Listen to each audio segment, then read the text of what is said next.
Бүгүн 14 октябрда Кримтөбөл Азиз Батукаевдин абактан мыйзамсыз бошотулушу боюнча соттун баштапкы отуруму болуп өттү. Соттук процесстин жүрүшүндө мурдагы президент Алмазбек Атамбаев келүүдөн баш тартып, соттук отурум 15 октябрга жылдырылды. Ал эми жактоочу Сергей Слесарев мурдагы президент тергөө изоляторунун жетекчилигине сотко барбай тургандыгы боюнча бүгүн арыз жазып бергендигин айтты. Ал эми сот жазаларды аткаруу мамлекеттик комитетине мурунку президентти алып келүү тапшырмасын берди. Эске салсак, буга чейин 11 октябрда өткөн соттук отурумга Алмазбек Атамбаев келүүдөн баш тарткандыктан алдын ала уктуруу 14 октябрга саат 14:00 жылдырылган. По мнению защиты, этого было достаточно. Алмазбек Шаршенович күч органдары менен сот мыйзамды бузуп, бийликтин тапшырмасын аткарып жатат. Андыктан Батукаевдин иши боюнча сотко катышпайм деп билдирди.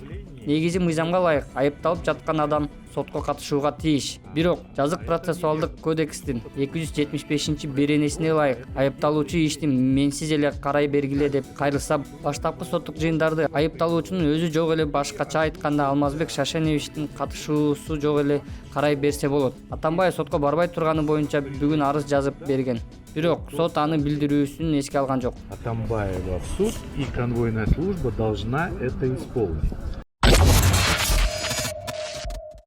2018 жылдын 5 декабрында транспорт жана жолдор министринин орун басары Азимкан Жусубалиев италиялык компаниядан $50,000 пара алып жаткан жеринен кармалып камакка алынган. 53D.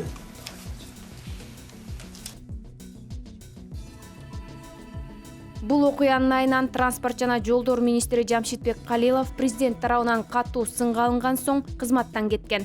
Мына эми Калиевден $5,000 пара алат деген, мына дүйнөгө шеременде болдук.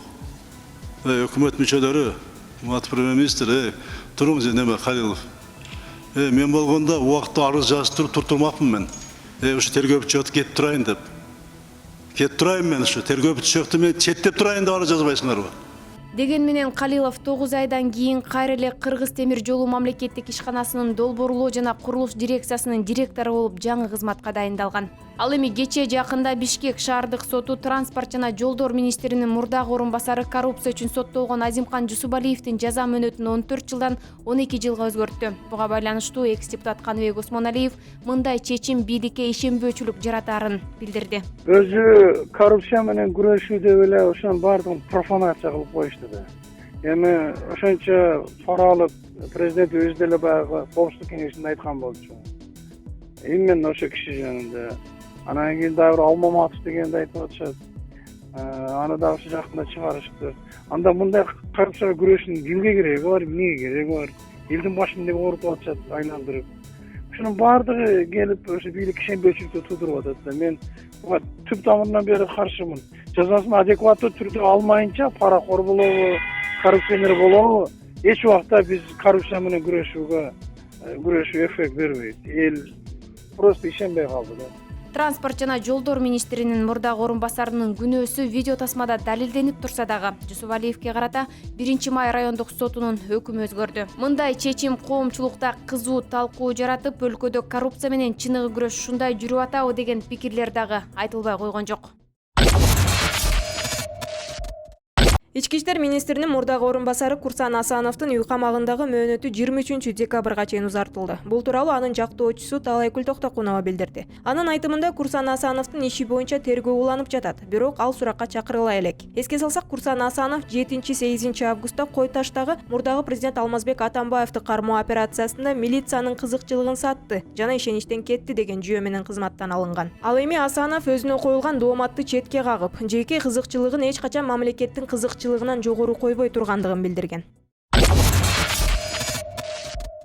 Буга чейин Манас эл аралык аэропортунун жетекчилиги 50дөн ашык адамды эч себеби жок иштен алып салганы тууралуу маалымат тараган. Ал эми Манас эл аралык аэропортунан мындай көрүнүш катталбаганын айтышып, буга чейин тараган маалыматтар чындыкка дал келбейт деген билдирүү таркатышты. Манас эл аралык аэропортунун маалымат катчысы Алия Курбанованын айтымында Жарандык авиация агенттигинин жана ИКАО эл аралык системасынын нормасы боюнча авиациялык коопсуздук бирдей болушу керек. Буга байланыштуу Бишкек компания Манас менеджмент туунду компаниясынын айрым кызматкерлери Манас эл аралык аэропортунун Бишкектеги филиалынын авиациялык коопсуздук кызматына которулат. Алардын маянасы жана социалдык жеңилдиктери сакталат.